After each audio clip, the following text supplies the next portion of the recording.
Hey, hi, hello viewers. Once again, welcome back to my channel. Today I am going to discuss about paging system. Paging system అంటే simplex కమ్యూనికేషన్లో మనం paging సిస్టమ్ని use చేస్తాం. అసలు simplex communication అంటే ఏంటి? Simplex communication అంటే దానిలో ఒక మెసేజ్ అనేది మనం సెండ్ చేసినప్పుడు ఆ ఆపోజిట్ పర్సన్ నుంచి మనకి ఏ ఎక్నాలెడ్జ్మెంట్ అనేది ఉండదు. ఇప్పుడు మనం ట్రాన్స్మిటర్ టు రిసీవర్ ఒక మెసేజ్ అనేది మనం సెండ్ చేసినప్పుడు ఆ మెసేజ్ అనేది సెండ్ అయిందో లేదో లేదా లాస్ట్ అయిందో సిగ్నల్ అనేది మనకి ఎక్నాలెడ్జ్మెంట్ అనేది మనకి రాదు. సో దాన్ని మనం సింప్లెక్స్ కమ్యూనికేషన్ అంటాము. ఈ పేజింగ్ సిస్టమ్ ఏంటంటే best example of simplex communication. అంటే ఏ ఎక్నాలెడ్జ్మెంట్ అనేది ఉండదు, ఓన్లీ సెండింగ్ ఆఫ్ మెసేజెస్ అనేవి ఉంటాయి. ఇప్పుడు దీని గురించి తెలుసుకుందాం. The world's most common paging system is Post Office Code Standard Advisory Group. Was developed by the British Post Office in year 1970. First ఇదేంటి, ఒక పేజింగ్ సిస్టమ్ అనేది బ్రిటిష్ వాళ్ళు డెవలప్ చేశారు. ఎందుకు? ఇన్ఫర్మేషన్ అనేది పాస్ చేసుకోవడానికి.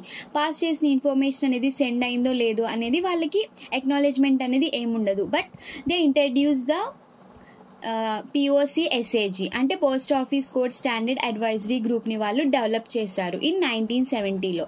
దీనిలో ఏంటంటే బైనరీ షిఫ్ట్ కీయింగ్ని మనం యూస్ చేస్తాం. అంటే బైనరీ ఫ్రీక్వెన్సీ షిఫ్ట్ కీయింగ్. ఈ బైనరీ ఫ్రీక్వెన్సీ షిఫ్ట్ కీయింగ్ అంటే ఏదైతే మనం ఇన్ఫర్మేషన్ అనేది సెండ్ చేస్తామో దాన్ని ఎన్కోడ్ చేసుకుంటుంది. అప్ టు ఏంటి, ఒక 512 బైట్స్ నుంచి 1200 megabytes bits per seconds to 2400 bits per second వరకు అది ఇన్ఫర్మేషన్ అనేది ఎన్కోడ్ చేసుకోగలుగుతుంది. ఇప్పుడు వచ్చిన న్యూ పేజింగ్ సిస్టంలో ఏంటంటే ఫ్లెక్స్ అండ్ రీఫ్లెక్స్ అనేవి న్యూ పేజింగ్ సిస్టమ్స్. ఇందులో ఏంటి అంటే 6400 బిట్స్ పర్ సెకండ్స్ వరకు ఇది ఇన్ఫర్మేషన్ని ఎన్కోడ్ చేసుకుంటుంది and was mostly used throughout the world at present. Next, paging system ఆ communication system they send brief messages to the receiver. అంటే ఒక బ్రీఫ్ మెసేజ్ ఏమన్నా ఎమర్జెన్సీ సిచ్యువేషన్స్లో ఉన్నా ఆర్ ఎనీ ఇంపార్టెంట్ ఉన్నప్పుడు మనం ఒక బ్రీఫ్ మెసేజ్ అనేది సెండ్ చేస్తాం. Depending on the type of service the message may be either a numeric message and alphabet numeric message or a voice message. అంటే same ఏమన్నా నెంబర్స్లోనూ లేదా మనం ఏమన్నా కోడ్లో మనం మెసేజెస్ సెండ్ చేసుకుంటూ ఉంటాం or alphabet values or voice messages అనేవి మనం సెండ్ చేసుకోవచ్చు, ఏది ఆ సర్వీస్ని బట్టి. In modern paging system like news, headlines, quotations and facts can be send. ఇటువరకు ఏంటి, ఓన్లీ ఒక మెసేజ్ అనేది సెండ్ చేస్తాం. లైక్ ఏంటి, ఒక న్యూమరిక్ కానీ ఆల్ఫాబెట్లో సెండ్ చేసి మనం ఎండ్ చేసేస్తాం. బట్ ఇప్పుడు కొత్తగా వచ్చిన పేజింగ్ సిస్టంలో ఏంటంటే న్యూస్కి, హెడ్లైన్స్కి, కొటేషన్స్ అండ్ ఫ్యాక్ట్స్ ఇవి కూడా మనం సెండ్ చేసుకోవచ్చు. Simple paging system May cover a limited range of 2 to 5 kilometres వరకు ఇదొక రేంజ్ అనేది ఉంటుంది. Next, coming to the block diagram. ఈ బ్లాక్ డయాగ్రామ్లో ఏంటంటే ఒక పేజింగ్ సిస్టమ్ సెంటర్ అనేది ఉంటుంది. ఈ పేజింగ్ సిస్టమ్ సెంటర్లో ఏంటి, ఒక ఇన్ఫర్మేషన్ ఉన్నప్పుడు ఇది బై లింక్స్ ద్వారా సెల్ టవర్స్కి సెండ్ చేస్తుంది. ఆర్ ఇది ఏంటి, శాటిలైట్ స్టేషన్కి కూడా ఇన్ఫర్మేషన్ని సెండ్ చేస్తుంది త్రూ లింక్స్. సెండ్ చేసిన ఇన్ఫర్మేషన్ ఏంటి, కొన్ని మనం శాటిలైట్ ద్వారా మనకి సెల్ టవర్స్కి వెళ్ళి మనం ఇన్ఫర్మేషన్ని రిసీవ్ చేసుకుంటాం. సో అలాగే ఏదైతే మనం పేజింగ్ సిస్టమ్ సెంటర్ నుంచి మనకి ఇన్ఫర్మేషన్ ఉన్నదో అది బై త్రూ లింక్స్ ద్వారా మనకి సెల్ టవర్స్ నుంచి మన వరకు అది ఇన్ఫర్మేషన్ అనేది వస్తుంది. ఇక్కడ మీరు క్లియర్గా చూడొచ్చు. ఫస్ట్ ఒక మెసేజ్ అనేది మనం సెండ్ చేసినప్పుడు పేజింగ్ కంట్రోల్ సిస్టమ్ నుంచి మనకి ఇలా ల్యాండ్లైన్ లింక్స్ అనేవి సెండ్ చేస్తాయి ఒక పర్టికులర్ సిటీస్ ఆర్ ఏమన్నా పేజింగ్ టెర్మినల్ దగ్గరికి. అలానే శాటిలైట్ లింక్ కూడా ఒకటి ఉంటుంది. ఈ శాటిలైట్ లింక్ కూడా సేమ్ అలానే ఒక టెర్మినల్కి ఆర్ ఒక టవర్కి సెండ్ చేసి ఉంటుంది. ఈ టవర్స్ నుంచే మనం ఇన్ఫర్మేషన్ అనేది రిసీవ్ చేసుకుంటాం. అంటే మనకు ఫోన్కి వచ్చే సిగ్నల్స్ కానీ ఏమైనా కానీ మనం ఇలా ఒక మెసేజ్ నుంచి ఒకటి సెల్ టవర్స్ నుంచి మనకి ఇన్ఫర్మేషన్ అనేది వస్తుంది. నెక్స్ట్, అసలు పేజింగ్ సిస్టమ్ అనేది ఎలా వర్క్ అవుతుంది, how paging works.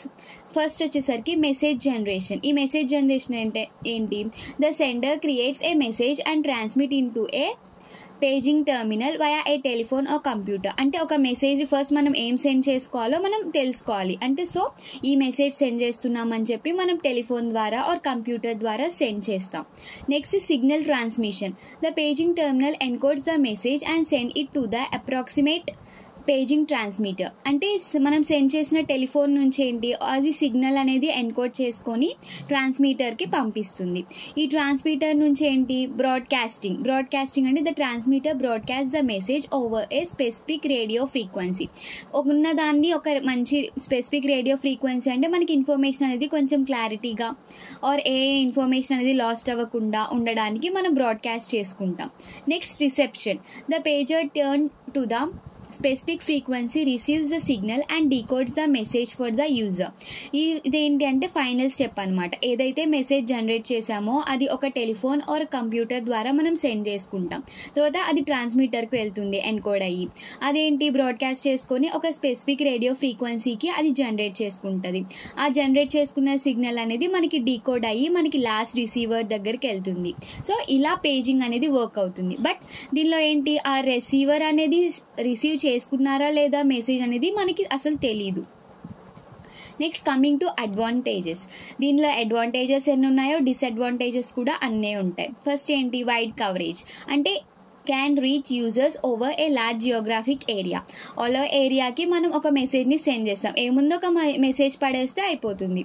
Next reliability. Simple technology that is often more reliable than cellular networks in certain conditions. అంటే కొన్ని సర్టెన్ కండిషన్స్ ఎమర్జెన్సీ కండిషన్స్లో మనం ఒక సింపుల్ టెక్నాలజీ యూస్ చేసుకొని ఏమన్నా మెసేజ్ సెండ్ చేయాలంటే paging system which is nothing but A simplex కమ్యూనికేషన్లో ఎక్కువ యూస్ చేసే పేజింగ్ సిస్టమ్ అనేది బెస్ట్ అనమాట దీనికి. నెక్స్ట్ కాస్ట్ ఎఫెక్టివ్ అంటే మనకి ఏంటి ఇది తక్కువ less expensive than cellular communication for delivering short messages. దీనిలో ఏంటి సెల్యులార్ కమ్యూనికేషన్ అంటే అవి సెల్స్ ద్వారా చాలా లిమిటెడ్ కనెక్ట్ అయి ఉంటాయి. వచ్చే వీడియోస్ మనం సెల్యులార్ కమ్యూనికేషన్ గురించి చూద్దాం. బట్ దీనిలో ఏంటంటే less expensive. Next coming to disadvantages. Limited message length. Messages are typically short and cannot convey detailed information. ఇప్పుడు మనం ఏమన్నా పారాగ్రాఫ్లో మెసేజ్ సెండ్ చేద్దామన్నా కానీ అది ఆ ఇన్ఫర్మేషన్ అనేది వాళ్ళకి సెండ్ అవ్వదు. సో దానికి కూడా ఒక లిమిట్ ఉంటుంది. ఆ లిమిట్ రేంజ్లో ఉన్నంత వరకే మనకి ఆ మెసేజెస్ అనేవి సెండ్ చేస్తాము. సో అవేంటి ఒక షార్ట్గా ఏదైతే ఈజీగా ట్రాన్స్మిట్ అయ్యావో అలాంటి మెసేజెస్ని మనం దీనిలో సెండ్ చేస్తాం. సో ఇది ఒక డ్రాబ్యాకే కదా. ఏమన్నా పెద్ద మెసేజ్ చేయాలంటే మనం సెండ్ చేయలేం. Next one is one way limitation. అంటే many systems do not allow for two way communication. దీనిలో ఏంటంటే కొన్ని వన్ వే ఉంటాయి, కొన్ని టూ వే కమ్యూనికేషన్స్ ఉంటాయి. ఈ వన్ వేలో ఏంటంటే మనకి అసలు ఇన్ఫర్మేషన్ సెండ్ అయిందో లేదో అనేది మనకు అసలు తెలియదు కదా. వాళ్ళు రెస్పాండ్ అవుతారో లేదో అని కూడా మనకు తెలియదు. సో అదొక డ్రాబ్యాక్ అనమాట. Next, decline in usage. With the rise of smartphones and cellular networks, the use of traditional paging systems has decreased. ఇప్పుడు ఏంటి స్మార్ట్ ఫోన్స్ వచ్చేసరికి ఎక్కువ నెట్వర్క్స్ అండ్ టెక్నాలజీ ఇంక్రీజ్ అయిపోయేసరికి ఈ పేజింగ్ సిస్టమ్స్ని యూజ్ చేసే వాళ్ళు చాలా తక్కువ. ఇప్పుడు స్మార్ట్ ఫోన్స్లో ఏంటి మనం మెసేజ్ సెండ్ చేయగానే వెంటనే మనకి రిప్లై వస్తుంది. సో మనం సెండ్ చేస్తున్న మెసేజ్కి మనకి ఎక్నాలెడ్జ్మెంట్ వస్తుంది. అంటే మనకి రిసీవ్ ఏమైనా మెసేజ్ చేసినప్పుడు సేమ్ వాళ్ళకి అదే రిప్లై ఇస్తున్నారు కాబట్టి సేమ్ వే అంటే బోత్ ఎట్ ఏ టైం జరుగుతుంది అనమాట అక్కడ కమ్యూనికేషన్. బట్ ఈ పేజింగ్ సిస్టంలో ఏంటి ఓన్లీ వన్ వే కమ్యూనికేషన్ కదా. సో ఇదన్నమాట disadvantages. Next coming to applications of paging system. అసలు అప్లికేషన్స్ ఏంటి? ఎమర్జెన్సీ సర్వీసెస్లో quickly notifying personnel of emergencies. ఏమైనా ఎమర్జెన్సీ ఉన్నప్పుడు మనం ఒక మెసేజ్ సెండ్ చేస్తే సరిపో. అది పేజింగ్ సిస్టమ్ అంటే సింపుల్ టెక్నాలజీ యూస్ చేసుకొని మనం ఇది యూస్ చేసుకుంటాం. Next health care. ఏమన్నా alerting doctors and nurses in హాస్పిటల్స్లో. And business communicating with employees who are on the move. అంటే ఏంటి ఏమన్నా ఈ బిజినెస్ పర్పస్ కోసం కమ్యూనికేట్ అవ్వడానికి డాక్టర్స్కి ఇలా చాలా వాటికి మనం ఈ పేజింగ్ సిస్టమ్స్ అనేవి యూస్ చేసుకుంటాం. I hope you all like this video. So please do like, share, comment and subscribe my YouTube channel for more information. Thank you for watching.